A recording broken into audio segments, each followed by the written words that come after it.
때 이 주께서 쓰시는 사람들을 생각할 때 우리는 그의 믿음이 참으로 정결하고 위대한 것만을 생각하기가 쉽습니다. 그런데 주께서 쓰시는 사람들을 생각할 때 과연 그들이 개인적인 위대함 때문에 주님이 쓰신 것인가 할 때 도리어 다른 여러 가지 측면들을 생각할 것들이 있습니다. 그래서 다윗에 대하여서는 우리가 살펴보려고 치면 다윗만 놓고도 몇 개월을 봐야 되겠습니다만 한두 번만 그 생애에서 중요한 사건과 그 의미를 좀 생각하려고 합니다. 그래서 사실 한편으로는 다윗의 신앙이지만 한편으로는 다윗을 쓰시는 하나님께서 어떻게 이 다윗을 인도하셨는가 하는 것을 이 왕 다윗의 죄와 그 죄로 말미암은 결과를 생각하면서 좀 보려고 합니다. 그래서 좀 깁니다만 사도행전 7장을 먼저 읽었고 그 다음에 이제 11장을 읽었습니다. 그래서 오늘은 7장에 나오는 대로 다윗 왕조에게 약속하시면서 그 언약을 맺으시는 내용을 먼저 생각을 하겠고, 그 다음으로 이 11장에 우리가 잘 알고 있는 햇사람 우리야, 그러니까 히타이트족이지요. 햇사람 우리야의 아내 바세바와의 일을 이제 생각을 해 보려고 합니다. 그래서 다음 시간에는 이제 12장을 중심으로 생각할 때 시편 51편도 같이 생각하겠습니다. 자, 먼저 이 읽은 7장의 내용입니다. 여호와께서 다윗에게 베푸신 은혜가 있고 그 은혜에 다윗이 믿음으로 응답하면서 또 여호와께서 약속해 주시는 내용입니다. 이제 7장을 보면 7장 1절에 여호와께서 사방에 있는 모든 원수에게서 다윗 왕을 안전하게 지켜주셨다 했습니다. 그러니까 사실 사무엘 하로 오면 다윗에 대한 이야기가 이제 완전히 줄을 이루지요. 그래서 다윗 왕국이 서게 되고 그 왕권이 안정기에 들어가고 그 다음에 이제 다윗이 통일 왕국 유다와 온 이스라엘을 하나의 왕국으로 다스리게 될 때 일어나는 일들에 대한 이야기입니다. 그러니까 사무엘하 11장이 그 일에 있어서 변곡점, 분기점 같은 역할을 하게 되는데요. 그 다음으로 이제 이 역사가 내리막길로 가고 아주 수많은 일들이 일어나게 됩니다.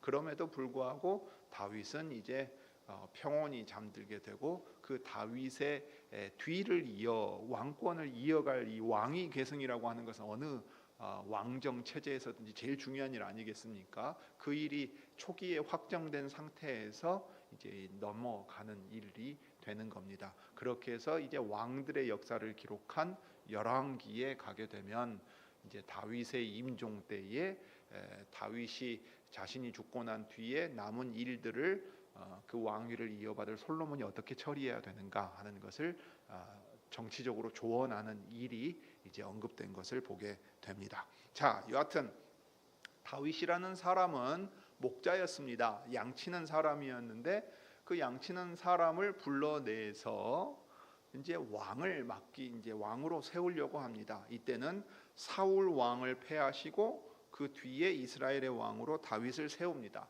그런데 문제는 사울은 여전히 살아 있었고 다윗을 기름 부어서 사무엘이 왕으로 세우십니다. 사울도 그 사실을 알지요. 자, 그러면 무슨 일이 일어나겠습니까? 사울이 순순히 그렇습니다. 여호와께서 저를 버리셨으므로 저는 참으로 죄인이요 이제 베옷을 입고 재를 뿌리면서 참회하며 남은 시간을 보내겠습니다 하겠습니까? 여러분이 왕인데 여호와 하나님께서 그의 믿음 없음을 보시고 사신 우상을 섬기는 것과 같이 지내는 것을 보시고서 그를 왕위를 폐하셨단 말이에요. 자, 그러면 어떻게 되냐면 그 왕권, 정치적인 실권은 자기가 여전히 쥐고 있으니까 다윗을 죽이려고 합니다. 다윗은 그 어려운 기간을 여러 그 굴곡과 사건을 이제 거쳐가면서 버팁니다. 그 다음에 여러분 왕이 된다고 한들 왕위에 즉위하기만 하면 사람들이 다 따라옵니까? 사실은 그렇지 않거든요. 헤브론에서 이제 그 유다의 왕으로 유다 지파의 왕으로 서게 된다고 쳐도 온 이스라엘 다른 지파들이 이 사람을 왕으로 인정하냐는 것은 다른 차원의 문제입니다. 시간이 한참 걸리지요. 그 다음에 이제 다른 문제가 하나 있습니다. 내부에서 유다와 이스라엘을 통일시켜서 통일 왕국을 이루는 것도 어마어마하게 어려운 일이에요. 정치적으로뿐만 아니라 그 인생의 과정 가운데 어려운 일일 뿐인데, 그러니까 수십 년이 걸리는 거 아니에요. 그럴 뿐만 아니라 하나의 국가가 서 있으면 그 다음에 제일 중요한 게 뭡니까? 내치도 중요하겠습니다마는 외적의 침입으로부터 그 나라가 안전을 보장받을 수 있어야 돼요. 그러니까 나라들은 다 무엇을 가지고서 이 일을 합니까? 심지어 현대도 마찬가지지요. 자, 미국이 유럽 국가들을 지켜주지 않는다. 중동 국가를 지켜주지 않는다. 대한민국을 향하여서 너네 나라는, 너네 나라의 안전은 너네가 직접 해결하거라. 왜 우리가 돈 들여서 군사 보내고 무기 제공하고 해야 되느냐? 그러니까 미국은 미국을 최우선으로 살겠다 하고 다 빠져나갔어요. 그럼 그 다음에 생기는 일은 뭐죠? 군비 경쟁하죠. 자국의 군사력을 키워야 돼요. 왜냐하면 당장 러시아가 우크라이나를 침공했을 때 어떤 일이 일어났는지를 우리가 아직도 보고 있기 때문이에요. 자, 이란과 미국과의 경험을 하게 되면 어떻게 돼요? 그래서 지금 대한민국의 호황인 산업 업종 중에 하나가 뭡니까? 군수 물자 만드는 산업 아닙니까?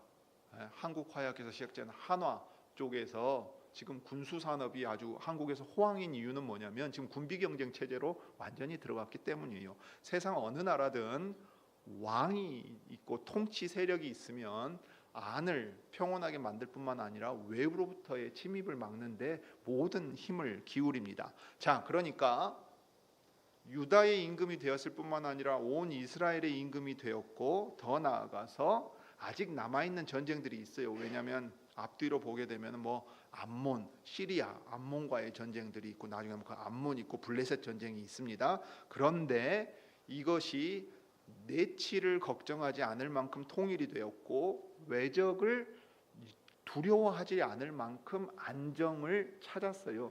그러면 말하자면은 임금이 나중에 성군 소리를 들으며 평온하게 통치할 수 있는 기반과 여건들이 마련된 겁니다. 그래서 여호와께서 사방에 있는 모든 원수에게서 다윗 왕을 안전하게 지켜주셨기 때문에 이제 어떻게 됩니까? 왕이 직접 최고 사령관으로서 전장을 누비지 않고 안정적으로 통치할 수 있게 왕궁에 머무를 수 있게 됩니다.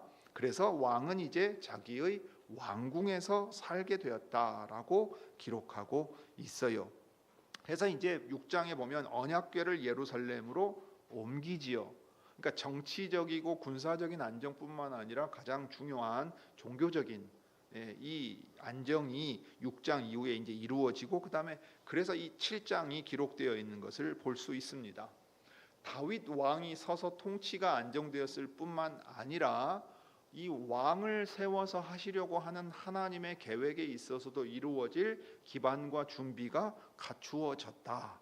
그러므로 다윗 왕이 이제 그 마음에 생각할 때 무엇을 생각하냐면 여호와 하나님께서 거하시는 곳에 대한 생각을 합니다.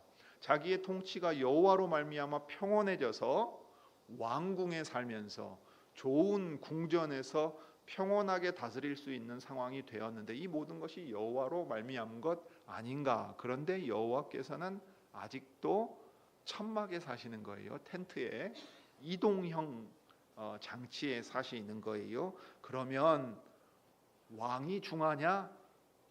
우리가 섬기는 하나님이 중하냐 하는 것을 생각하면 당연히 인간 왕과는 비교할 수 없는 온 세상의 왕이신 하나님이 귀하지 않느냐.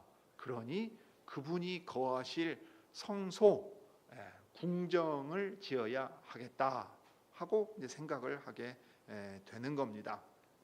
그래서 나는 왕궁에 사는데 하나님의 궤는 아직도 휘장 안에 있습니다 했어요. 이제 레위기 공부할 때 보았지만 이 언약 궤는 뚜껑 위에 그룹이 딱 붙어 있어 가지고 덮는 모양새지요. 그런데 이게 뭐냐면 여호와께서 자기 백성 가운데 거하실 때, 오셔서 머무르실 때 앉아 계시는 보좌입니다. 보좌.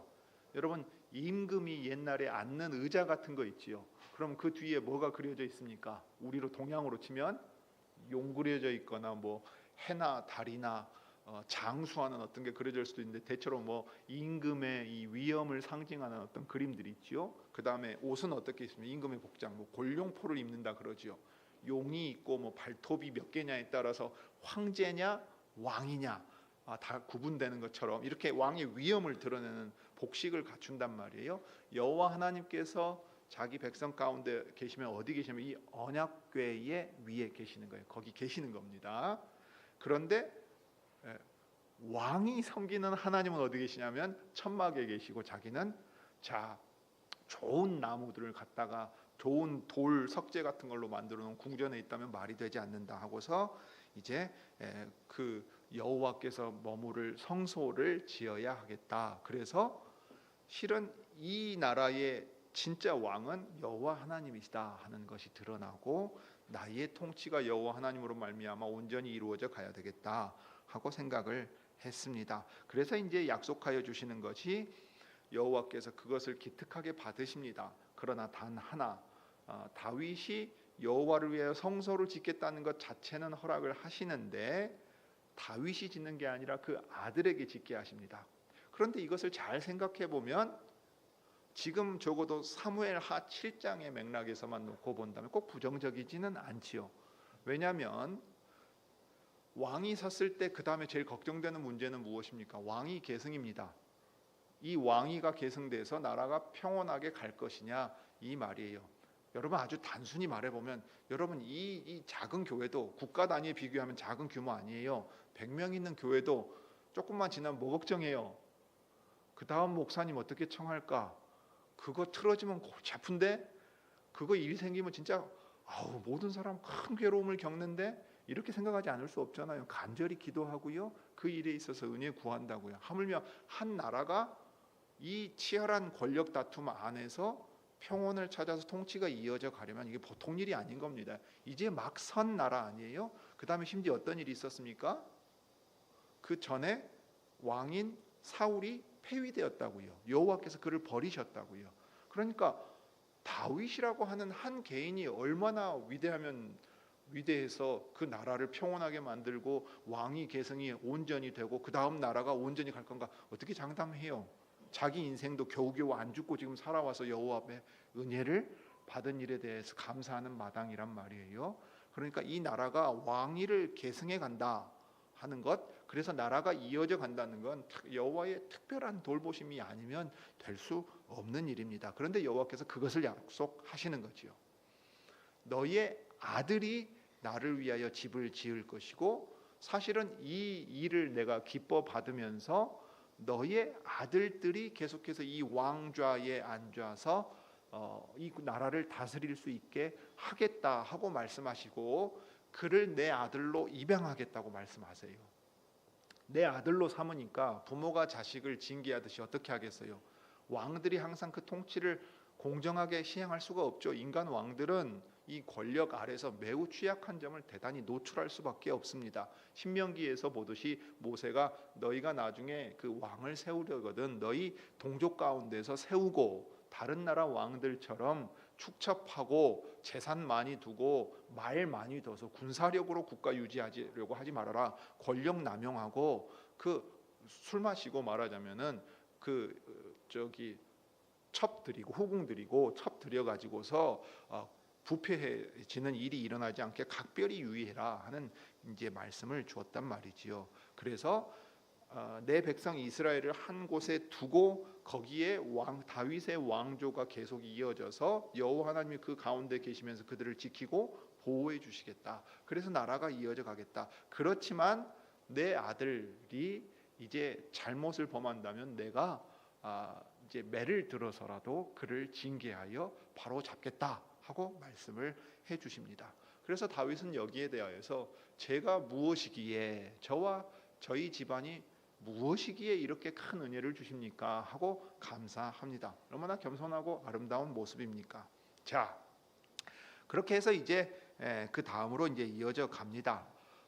그런데 방금 우리가 본 것처럼 아직 전투가 남아 있어요. 암몬과의 전투. 그래서 수도인 라빠에 가가지고 이 전쟁하는 일들이 남아 있었습니다. 그런데 이제 6장에서는 언약궤를 예루살렘으로 옮겼고 7장에서는 이 확실한 약속을 받았지 않겠습니까? 그래서 이제 그 다음에 이제 앞에 보면 10장에 보면 암몬과의 전쟁과 시리아가 이제 원군을 보내고 있었는데요. 이 시리아가 암몬과 연합해가지고 이스라엘과 싸우려고 하니까 어려움이 있었어요. 그러니까 어떻게 했냐면 시리아와 암몬을 각각 격파를 하게 되면, 특별히 시리아를 격파시키면 무슨 일이 생기냐면 암몬만 남고 잔당이 남으면 이것만 처리하면 되는 일이 됩니다. 그래서 암몬과의 전쟁과 시리아가 암몬에 지원군을 보낼 수 없게 되니까 나중에 이제 이 말하자면 암몬과의 전쟁 사이에 11장, 12장이 들어있는 모양새예요. 그걸 잘 생각해 보시면 좋습니다. 앞에서는 처리해야 될 큰 일이었는데 이제 왕이 그렇게까지 크게 신경 쓰지 않아도 될 일이 됐어요. 그냥 장군들, 장수들 보내서 나머지 저 암몬 정리하거라 하면 될 정도가 됐어요. 그런 상황 가운데 이제 11장이 나오는 겁니다. 그래서 그 다음에 봄에 왕들이 출전하는 때가 되었다 했습니다. 겨울에는 전쟁을 할 수 없는 시기예요. 그때 전쟁을 일으키면 그냥 뭐 어리석은 사람이 되는 겁니다. 그러니까 왕들이 친히 군사를 이끌고 전쟁터에 나갈 때가 되었다 하는 말로도 볼 수 있고, 지금 암몬과의 전쟁을 마무리해야 될 시점이라고, 그러니까 두 가지 의미로 다 볼 수 있는데 둘 다를 뜻할 수도 있어요. 자, 그렇게 되면 일반적으로는 어떻게 되냐면 다윗이 군대의 총사령관으로서 아주 익숙하고 노련한 장수 아닙니까? 다윗 자신이 그렇습니다. 전쟁에 능한 사람이에요. 자신이 친히 군대를 이끌고 나가야 돼요. 자, 그런데 다윗이 볼 때 지금 어떤 정도의 상황입니까? 여호와께서 왕국을 통일하여 나에게 왕이 되게 하셨고, 나에게서 아들이 태어나서 그 아들이 왕권을 이어받고 나의 아들의 아들들, 나의 아들들이 이 나라를 굳건히 지킬 거라는 약속을 받았어요. 그 다음에 외부의 적들은 웬만큼 정리가 됐어요. 그러니까 내가 굳이 전쟁터에 가서 이 싸움을 싸우지 않아도 되겠구나 하는 생각이 드는 정도가 되었습니다. 그러니까 다윗 입장에서는 야, 이 정도면 이제 진짜 평온한 날이 되었구나. 나머지 좀 자잘한 일들은 이제 요압이라고 하는 군사령관에게 맡겨가지고서 처리하면 되겠다 하는 마음이 들게 된 것이지요. 그래서 다윗은 요압에게 자기 부하들과 온 이스라엘의 군인들을 맡겨서 출전시킵니다. 아주 예외적이고 특이한 상황인 거예요. 그러니까 다윗은 지금 한편 마음을 놓은 거예요. 긴장의 끈을 놓았다. 그렇게 우리 흔히들 표현하지요. 그럴 만한 상황이라고 판단했고 실제로 그럴 만하게 볼 수도 있었습니다. 자, 그런데 문제는 그러다 보니까 장수들은 이제 군사령관하고 장수들과 온 이스라엘 군대는 이제 출전했어요. 그런데 암몬 사람을 무찌르고 라빠를 포위한 상태였습니다. 그런데 다윗은 여전히 어떻게 있었습니까? 예루살렘에 머물러 있었습니다. 이제 밖에서 나가서 싸우는 건 자기의 주된 관심사가 아니게 되었어요. 자, 그러면 이제 사람이 어떻게 되냐면 여러분 잘 아시다시피 자기의 목숨이 위협받는 상황에서는 어떤 마음이 들겠습니까? 이 한 목숨 살아있는 것도 기적이다. 그러면서 여호와 하나님을 간절히 의지하고 그 가운데 그 믿음을 드러내는 일을 잘 나타내 보이지요. 왕으로 이제 완전히 통일 왕국을 이뤘어요. 심지어 여호와 하나님께 확실한 약속도 받았어요. 자기에 대한 약속뿐만 아니라 자기 자손 대대로 이 왕위가 이어질 것에 대한 약속까지 받았어요. 전쟁은 부하들만 나가도 충분히 할 수 있을 것 같아요. 자, 그러면 사람이란 게 어떻게 되냐면 이전에 그 팽팽하게 긴장하고 살던 데서 확 느슨해지지요. 그러면 이제 잠이 오는 겁니다. 이 부하들은 지금 장수들은 전쟁터에 나가서 피 흘리며 싸우고 있지만 자기는 지금 통치자로서 왕궁의 옥상에 올라가서 눈을 붙였던 것으로 보여요. 아마 그늘막 두고서, 우리로 치면은 요즘 휴가철이라고 치면 이거 떠올리면 좋죠. 그늘막으로 뜨거운 햇볕 가려둔 상태에서 해먹 위에서 자는 그런 느낌이요. 그런 느낌. 다윗에게는 이제 평온하다 못해 이제 심지어 무료한 시간이 시작될 수도 있는 것이었습니다. 자, 그러다가 눈을 붙였다가 일어나니까 왕궁이 옥상이에요. 예루살렘은 큰 도시지 않습니까? 그럼 왕이 살고 있고 여러분들 왕 주변에 집들이 또 있을 거 아니에요? 그러면은 어떤 건물이 제일 높겠습니까? 왕궁이 당연히 제일 높아요. 여러분 임금보다 높은 집 지으면 어떻게 되겠어요? 우리 옛날 조선시대 같으면 임금보다 더 큰 집을 지으면 어떻게 되겠어요? 네가 임금보다 더 높은 사람이라고 생각하고 반역을 저지르려고 하는구나, 이렇게 되지 않겠어요? 자, 임금이 사는 궁이 제일 높을 거고 다른 집들은 고관 대작들의 집, 고위 관료들의 집들이 가까이 있을 거예요. 그렇지 뭐 임금 사는 궁전 옆에다가 뭐 아무 시민이나 옆에서 살 수 있는 그런 건 아니지 않겠습니까? 자, 그런 상태에서 옥상을 이제 거닐고 있어요. 느긋하지요. 전쟁터에 피비린내 나는 싸움과 다윗의 모습은 정말 대조적으로 지금 그려지고 있습니다. 그런데 한 여인이 목욕하는 모습이 눈에 띄었어요. 뭐 그 당시는 뭐 창문에 필름이 붙어 있었겠습니까? 무슨 블라인드로 잘 가렸겠습니까? 그런 상태도 아니에요. 특별히 이 여인의 상황이 어떠했냐면 그 엘리암의 딸이라고 되어 있는데 아마 이 이름이 같은 이름이라고 치면 아히도벨의 아들 엘리암일 거고, 이 아히도벨은 나중에 압살롬의 참모가 됩니다. 아주 그 말하자면은 대통령 자문직 같은 사람이에요. 오히려 뭐 비서실장격이라고 볼 만큼 아주 중요한 책략가인데, 만약 압살롬이, 다윗의 아들 압살롬이 그 아히도벨의 책략을 채택했다면, 그의 보고서를 채택했다면 다윗과 그의 신하들은 다 죽었을 겁니다. 그 정도로 지혜가 있는 사람이었어요. 그 사람의 아들이 엘리암입니다. 자, 그 다음에 이제 이 엘리암뿐만 아니라 이 엘리암의 딸이라고 되어 있어요. 그리고 그 여인의 이름이 기록되어 있습니다. 밧세바라고. 이 밧세바는 밧이란 말 자체가 이 여인이고 딸이란 말이에요.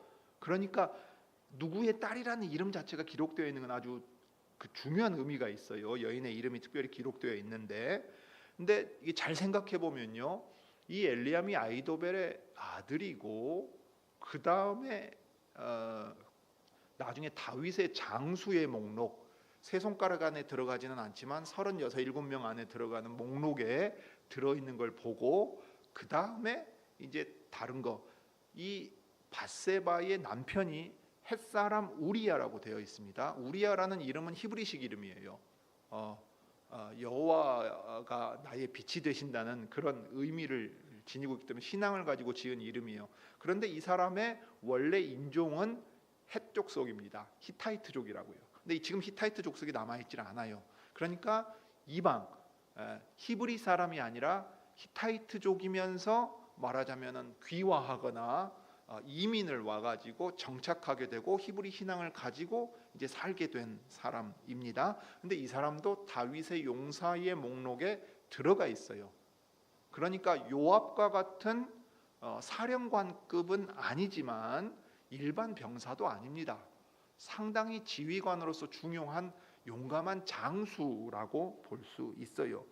그러니까 이 아히도벨의 손녀가 된다고 보면요, 이 집안이 상당한 집안입니다. 왕궁 바로 옆에 살면서 그 아버지가 다윗과 전쟁을 함께 치른 용사라고 치면요, 아마 이 전쟁을 치르면서 햇사람 우리야를 눈여겨봤을 수도 있겠죠. 아, 저놈 참 괜찮다. 너 내 딸이 있는데 너 내 사위하지 않으려냐. 아마 이렇게 됐을 가능성도 있어요. 그렇게 해가지고 다윗 임금을 충성스럽게 섬긴 장수들, 용맹한 장수들이면서 공을 세운 아주 중요한 사람들이기 때문에 왕궁의 근처에 산 거예요. 자, 그러니까 이제 밧세바라고 했는데 2절에 보면 그 여인이 아주 아름다웠다고 했습니다. 아주 아름다웠다고. 다윗이 볼 때 아름다웠는데 아마 이 정도 표현을 했다고 치면 이미 소문난 사람이었을 거예요. 저 엘리암의 딸 중에 밧세바라고 하는 딸이 있는데 그거 참 미인이어 가지고서 사람들이 다 보기만 하면 놀랬다고 말할 정도였을 겁니다. 자, 그런데 그 여인이 목욕하고 있었어요. 이때 목욕하는 것은 그냥 일상적인 게 아니고 정결 예식과 관련된 것이라는 것을 이제 본문이 보여줍니다. 뭐냐면 그 생리 기간이 끝나면 율법을 따라서 부정한 기간이 맞춰서 정결하게끔 씻습니다. 그렇게 함으로써 이제 부정한 기간을 지났다 하는 의식을 지내는 것이 돼요. 그런데 이것은 또 다른 하나의 의미가 있습니다. 무슨 의미냐면 요즘은 이제 학생들도 인체에 대해서나 배워서 알 테지만 그렇게 되면 이제 여성이 가임기에 들어가게 됩니다. 이제 그런 상태에 있었다는 걸 보여주어요.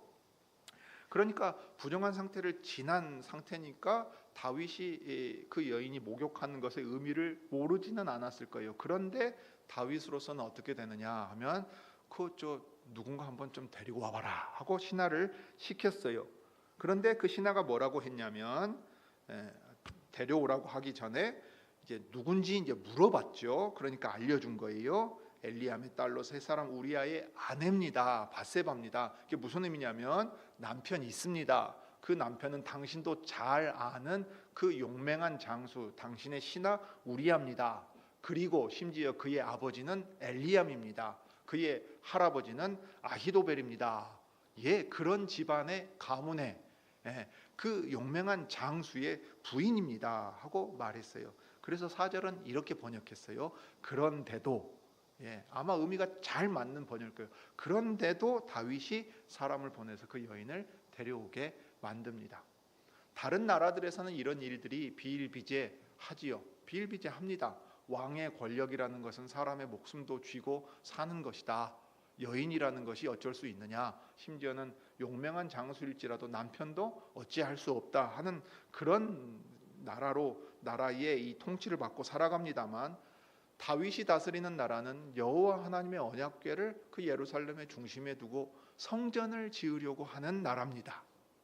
다윗은 세상 나라의 왕과 같은 사람이 아니지요. 그런데도 다윗은 마음속에 일어난 탐욕, 육체의 욕정을 제어할 수 있는 기회가 충분히 있었어요. 분명히 신하가 그 사람이 누군지 말해 주었을 때 내심 의도한 바는 임금님 절대 건드리시면 안 됩니다. 임금님 그리하시면 안 됩니다라는 의미예요. 문맥상으로 보자면. 그런데도 다윗은 임금인 내가 하겠다는데 너네들이 지금 내 앞에서 이러고 있느냐 하는 게 깔려 있어요. 그러니까 세상 임금과 다를 바 없는 상황이 되었지요. 눈으로 보고 마음에 욕심이 싹트게 됩니다. 그것이 이웃의 것일 것이라도 그렇게 됩니다. 그래서 언약의 10마디 말씀 가운데요, 도둑질하지 말라는 계명, 그 탐내지 말라는 말로 끝나잖아요. 근데 탐내지 말라 그럴 때 무엇을 탐내는가 하면 고대 사회에서도 그렇고 현대도 그렇습니다만 내 이웃의 것을 탐내지 말라 그래요. 그때 내 이웃의 것 가운데 가장 대표적으로 들어가는 게 내 이웃의 아내입니다. 그러니까 이것은 도둑질하지 말라는 것, 그 다음에 간음하지 말라는 것, 더 이어지면 어떻게 돼요? 여기 보듯이 살인하지 말라는 것을 탐내지 말라는 것과 연결돼서 모든 것을 다 어기게 되어 있습니다. 자, 그래서 오늘날로 치면 위계에 의해서 간음하는 형태를 띱니다. 동의한 형태도 아니고요. 왕이 자기 권력을 가지고 심지어 충성스럽고 용맹스러운 자기 장수의 아내를 데리고 오게 만들고 정을 통합니다.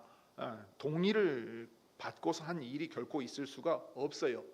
그러니까 이 일은 이 가까이 있는 신하들이나 다른 사람들도 모를 리가 없지요. 왕궁의 일들은 비밀스럽게 될 수가 없습니다. 자, 그런 다음에 5절 얼마 뒤에 그 여인이 자기가 임신한 사실을 압니다. 아마도 한 두어 달쯤은 지났을 것으로 보이지요. 자, 그러면 이제 큰일이 났습니다. 이제 다윗이 어떤 생각이 들었겠습니까? 자기의 탐욕 가운데 죄를 지을 때는 모르지 않았어요. 알고 있지만 모른 척했던 바로 그 일이 이제 큰 걱정처럼 다가오는 겁니다. 여러분 어쩌면 이 본문들은 진짜 19세 미만의 청소년들과 자녀들에게는 안 일으켜야 될 일일 수도 있어요. 정치적인 권력을 가지고서 자기의 탐욕 가운데 행한 모든 일들만 놓고도 그렇습니다.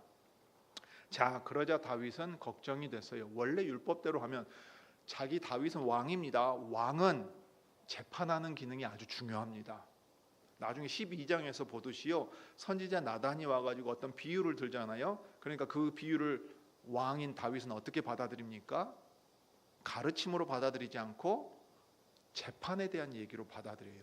그래서 판결을 내립니다.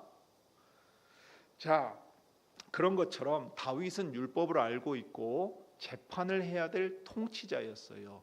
그런 그 사람이 지금 자기의 범죄가 어떤 그 무게가 있는지 모를 리가 없는 사람이지요. 이웃의 아내를 탐해서 간음한 것만으로도 죽어 마땅합니다.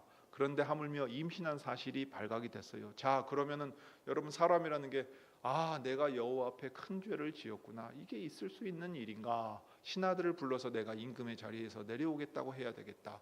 햇사람 우리아에게를 전쟁에 나가 있지만 불러다가 내가 이 사실을 있는 그대로 알아야 되겠다. 그렇게 움직이겠습니까? 그렇게 안 움직이는 거지요. 이미 이 죄를 지을 때는 하나님의 법을 모른 척하고 무시하고서 이제 그것을 억압해 가면서 여기까지 올 때에는 이 일이 큰일 났구나, 이 일을 대처해야 되겠다 한 거예요. 자, 그러면 어떻게 대처하려고 하냐면, 저 남편이 있는 여인이니까 남편이 부인과 잠자리를 갖게 해서 그 남편의 아이인 것처럼 하면 되겠다 하는 거예요. 우리 아침 드라마, 소위 막장 드라마라고 부르는 소재의 그 내용입니다. 자기의 죄를 감추기 위해서 우리아의 아이가 되게 하도록 만들려고 전쟁터에서 불러다가 술상 주고 음식 주고 자고 가거라, 너 부인한테 갔다 와라, 계속 이러는 거예요. 그런데 언약궤가 이스라엘의 온 군대와 병사와 함께 전쟁터에 있기 때문에 지금 전쟁 기간이에요. 그 일을 할 수 없어요. 그러니까 오히려 헷 사람 출신인 이 사람이 다윗보다 율법에 더 강직하게 또 충의를 지켜서 행합니다. 그러다 보니까 다윗이 어떻게 됩니까? 이거 큰일인데 저는 말 안 듣네? 이렇게 되면 방법이 없는데? 야, 이거 진짜 큰일이로구나 하고서 그 다음에 한 일이 뭐냐면, 자기 군사령관 요압에게 편지를 보냅니다. 이 정말 영화 같은 장면이에요. 누구 손에 편지를 보냅니까? 우리야 손에 보내요. 우리야 손에 편지를 보내는데 이 편지 뭐가 적혀 있어요? 너 우리야 전쟁 그 싸움이 격렬한 곳에 보내서 저 죽게 만들어라. 그러니까 우리야는 지금 임금이 보내는 편지가 무슨 내용인지도 모르고 왜 이런 일이 일어났는지도 모른 채 그 편지를 요압에게 보내요. 그러니까 군사령관인 요압이 이 편지를 받고서 어떤 생각이 들었을까요? 임금님은 지금 뭔 생각이신가? 아니면 어쩌면 또 궁정의 얘기를 들었을 가능성도 상당히 커요. 그 왜 저 우리아의 아내를 그 참 그렇게 해가지고 이 사달을 내시는가? 읽어보고선 그랬을 거 아니에요. 우리아, 너도 참 불쌍하다. 그러나 어쩔 수 없구나. 임금을 위해서라면 네 하나 희생해야지 어쩌겠냐 하고 생각을 하게 되는 거예요. 그러고서는 이제 치열한 전투에 우리아를 앞세워가지고 우리아가 죽게 만듭니다. 자, 말하자면 일종의 전투에서 패배한 패전 소식을 전령이 전해야 될 거 아니에요. 사령관이 이제 그 소식을 전해야 될 것 아니에요. 근데 이 전투는, 그리고 크게 나가선 전쟁은 질 수 없는 전쟁이었어요. 그러니까 다윗이 직접 출전 안 했다고요. 요압과 장수들만 보내도 된다고 생각해서 잔당 처리하라고 보낸 상황이었어요. 근데 가서 졌어요. 그러면 임금이 어떻게 생각했어요? 너네는 지금 사령관부터 시작해서 뭔 정신으로 이 전쟁을 하는 거냐? 이거 그냥 가서 싸워서 빨리 잡아오고 끝내버리면 되는 전투여서 내가 가지도 않았는데 너희는 왜 이따위로 하느냐? 누가 그렇게 성벽에 가까이 가라 그러느냐? 이런 상황이 되는 거예요. 그러니까 요압이 가서 뭐라 그래? 전령한테 가서 너 가서 이렇게 말해라. 임금님의 장수인 햇사람 우리아도 죽었습니다. 그러면 알아들으실 거다라고 말해요. 그리고 전령이 가서 구구절절 설명해요. 말을 자기가 좀 더 붙여요. 임금님 이렇게 하다가 보니까 이렇게 됐습니다. 그래서 어쩔 수 없이 피해가 났고요. 그 와중에 임금님의 용맹한 장수 햇사람 우리아도 죽었습니다. 그러니까 다윗이 그 말을 즉각 알아들어요. 속으로, 표정으로는 드러내지 않으려고 애썼겠죠. 요압 말 잘 알아듣는구나. 역시 민첩해. 내 이 충성스러운 신하지. 그래, 뭐 안타깝지만 이렇게라도 처리하지 어쩌겠냐 하고서는 뭐라 그래요? 칼이라는 것이 뭐 사람 보면서 죽이더냐, 뭐 이 편도 죽고 저 편도 죽는 거지, 전투라는 거, 전쟁이란 건 그런 거다. 너무 신경 쓰지 말고 남은 전쟁, 남은 전투 열심히 싸우라고 가서 요압에게 말해라 하고서는 일종의 요압과 암묵적인 타협을 하게 됩니다. 자, 그런데 이것이 얼마나 악한 일입니까? 처음에는 육체의 욕정으로 말미암아 한 여인을 불러내는 일에 불과했어요. 불과하지 않죠. 물론 한 가정이 있는 곳이기 때문에 이 간음이라는 것, 특별히 위계에 의한 폭력이라고 봐야 될 텐데요. 권력을 남용해서 여인에게뿐만 아니라 그 가정에게 행한 일이고, 무엇보다 이것은 왕으로서 행한 일이에요. 이스라엘의 왕이 일반 국가에서나 그 왕의 권력을 가지고서 남용하고 마음대로 쓰는 국가인 것처럼 행동해 버림으로써 하나님의 모든 언약의 계명들을 거의 다 어기게 되고, 심지어는 모살하는 거, 음모를 꾸며 가지고요 살인하게 만들고 거기에 부수적인 피해, 군대의 용어는 컬렉터럴 데미지라고 그러죠. 부수적인 피해가 발생해서 어떻게 다른 병사들과 장수도 같이 죽는단 말입니다. 그런데도 뭐라 그러냐면 어쩔 수 없지, 뭐 전쟁하다 보면 그런 일도 있는 것이야 라고 말해 버린 것입니다. 그러니 이 다윗의 범죄는 한 개인의 범죄에 국한된 게 아니고요, 이스라엘 왕으로서 하나님의 직분자로서 행한 범죄라는 아주 중요한 의미가 있습니다. 그리고 왕이 이렇게 한번 해버리면 이 나라가 어떻게 굳어지겠습니까? 벌써 군사령관 요압이 어떻게 해요? 임금이시여 어떻게 여호와의 세우신 왕으로서 율법을 어기고 그리하실 수 있습니까? 말할 수 있어요, 없어요? 없어요. 없습니다. 여러분, 다윗 용맹한 장수예요. 요압 그랬다가는 목 날라가요.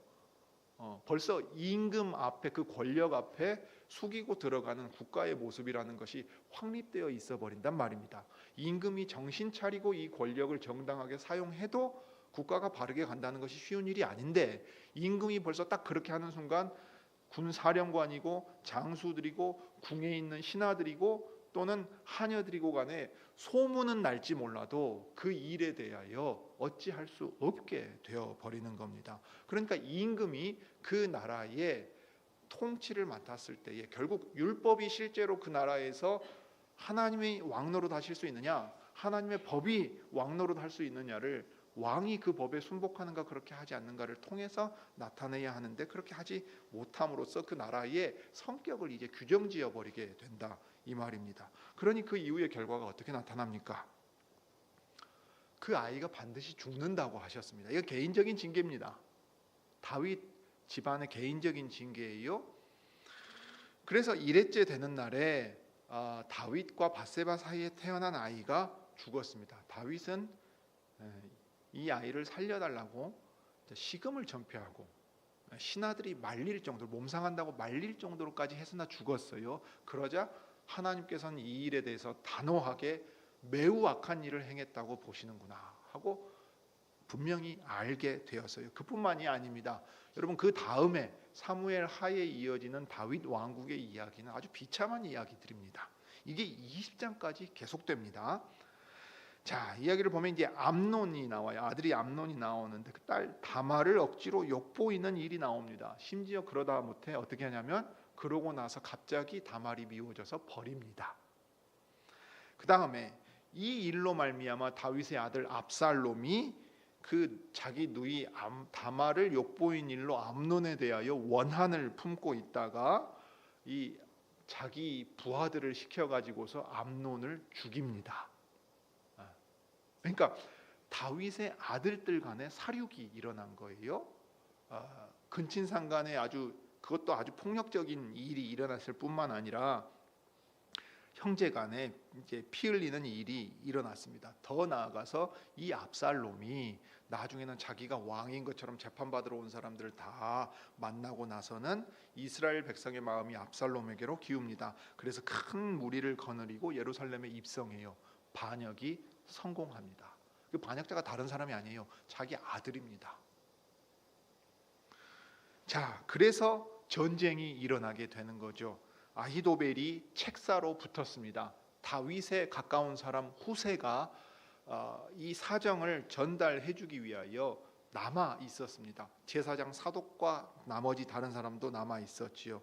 그러니까 이 아히도벨의 책략으로 말미암아 다윗이 진짜 다 죽을 뻔했는데 하나님께서 후세를 쓰셔가지고서 이 압살롬의 마음을 어둡게 만드십니다. 그래서 아히도벨의 책략을 받아들이지 않자 아히도벨이 고향으로 돌아가서 자결합니다. 아, 끝났구나. 압살롬은 하나님이 세우신 사람이 아니고 이 지혜를 받아들이지 않는 것 보니까 이후로 일이 될 수 없구나. 아, 내가 살아서 무엇하냐고 이제 집에 돌아가서 죽어요.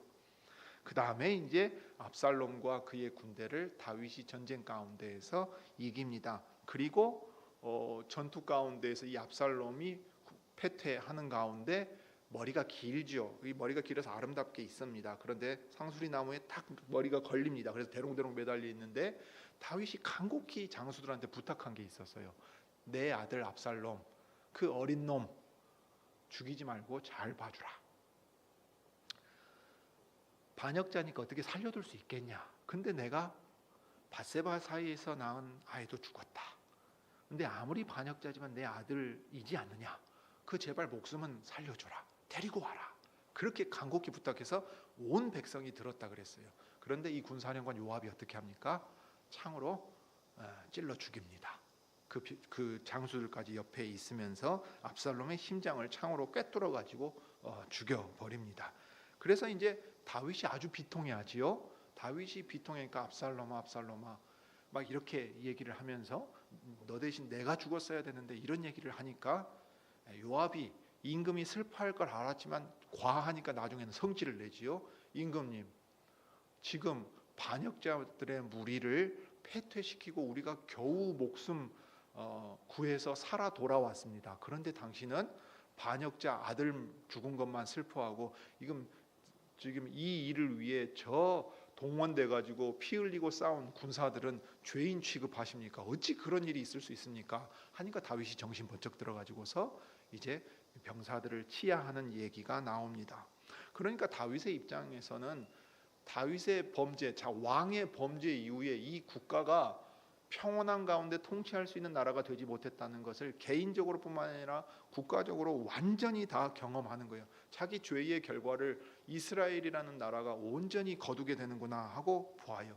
더욱이 이 세바라고 하는 비그리의 아들 베냐민 사람까지 불량한 사람으로 나오는데 반역을 일으킵니다. 이 반역도 요압이 마저 이제 진압하게 되는데 그래서 이제 다시 한번 다윗의 왕조가 위태로웠던 적이 있습니다. 그러니까 여러분 이게 11장부터 20장까지 가요. 그리고 다윗의 통치는 사실상 더 이상의 일이 기록 없이 끝납니다. 그러니까 놀랍게도 우리가 하나님 마음에 합한 사람 다윗이다. 믿음으로 통일 왕국을 이루고 여호와를 위하여 성전을 짓겠다고 했던 그 사람이라고 하지만 그의 실제 통치 기간의 역사를 본다면 밧세바 사건으로 인해서 자기 개인의 삶뿐만 아니라 이스라엘의 전 역사가 완전히 내리막길로 내려가게끔 만들어버리는 큰 죄의 결과를 보게 된다 이 말입니다. 우리는 믿음이 있다는 사실, 특별히 직분자들, 공적인 책임을 맡은 이들이 무언가를 잘못하거나 어떤 일이 있으면 사람이 그럴 수 있지 그래요. 합동측 교단 안에 2007년 어간에 아주 성범죄가 크게 일어난 적이 있습니다. 용산에 있는 그 서울역 지나가다 보면 바로 있는 예배당이에요. 그 일을 교회가 처리하지 못했습니다. 그리고 심지어 그 목사는 사회에서도 형사법적으로도 처벌을 크게 받아야 될 아주 심각한 상황이었어요. 저는 기자를 통해서 그 사실을 먼저 들었었어요. 그 언론사가 이 여파가 너무도 클 걸 걱정한 나머지 바로 보도를 못할 정도로 심각한 사건이었어요. 그것 때문에 합동측 노회가 쪼개졌고요. 그 사건을 치리하지 못했습니다. 그 일 이후로 개신교회는 목사가 어떤 범죄를 저지르든 못 다루는구나 하는 걸 다 알게 됐어요. 그 다음에 나온 말들이 이게 교회냐 하는 말들이 나왔습니다. 그 목사는 버젓이 홍대에 교회를 개척했고요. 지금도 교회에 교인들이 모입니다. 그러면서 뭐라 그래요? 다윗을 말해요. 다윗을. 여러분 다윗이 죄를 지었어도 하나님께서 쓰시는 사람이고 믿음의 사람이니까 좋게 봐주신 것 같습니까? 아이가 죽었고요. 이스라엘의 역사가 그 뒤로 흘러간 적이 한 번이 없습니다. 이 두려운 사실 앞에서 우리가 믿음을 가볍게 말할 수 있겠습니까? 내가 믿음이 있다고 나의 죄에 대하여 여호와께서 징벌하지 않으시고 그리스도 때문에 다 받아주셨다고 말합니까? 그럴 수 없어요. 특별히 직분자의 죄는 너무도 무거운 죄가 됩니다. 믿음을 가지고 있기 때문에 우리는 이 두려움을 직면해야 돼요. 다윗이 범한 죄는 다윗만 행하는 특별한 죄가 아니죠. 모든 사람이 누구나 있을 수 있는 일입니다. 그러나 그 죄로 말미암은 결과가 주님의 나라와 그 백성들에게, 그 자신과 이웃에게, 상대방에게 얼마나 무시무시한 결과를 낳는가를 우리는 오늘 직면해야 합니다. 그래야만 우리가 이 믿음으로 살아간다, 믿음의 용사다, 위대한 사람들이라 하는 말을 사람을 높이지 않고 우리 모두 죄인에 불과하구나, 그런데도 우리의 믿음을 주님이 어여삐 보셔서 어떻게 우리를 쓰셔서 이런 일들을 행하실까 하고 놀라워해야 하고 동시에 죄에 대하여 두려워해야 합니다. 오늘 우리가 여기서 다 다룰 수는 없기 때문에 이 정도로 보고 다음 주에 이어서 12장을 보도록 하시죠. 기도하겠습니다.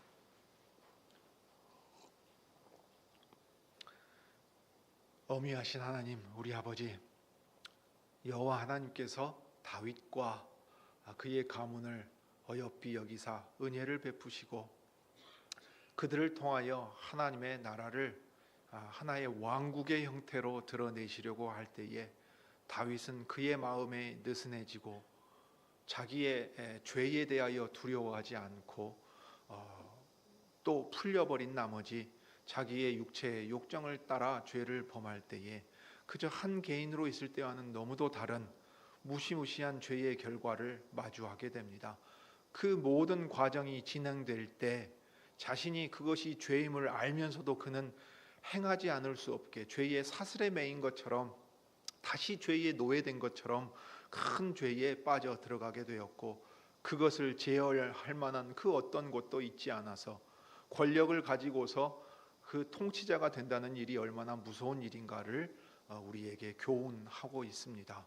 그러므로 그 왕의, 그 구약 교회의 직분자가 이러한 죄에 빠져들었을 때에 그 나라 전체가 어떠한 상태에 빠져들어가게 되는지를 저희가 경고하시는 일로 받아들여서 오늘날 교회의 직분자들이 참으로 두려운 마음으로 주님을 섬기게 하시고, 주의 백성들 모두 우리가 그리스도로 말미암아 죄 용서함을 얻고 죄에서 해방되었다는 사실로 우리의 죄에 대하여, 우리의 죄성과 죄의 결과에 대하여 간과하고 핑계하지 않도록 주님, 하나님을 두려워하는 마음, 우리의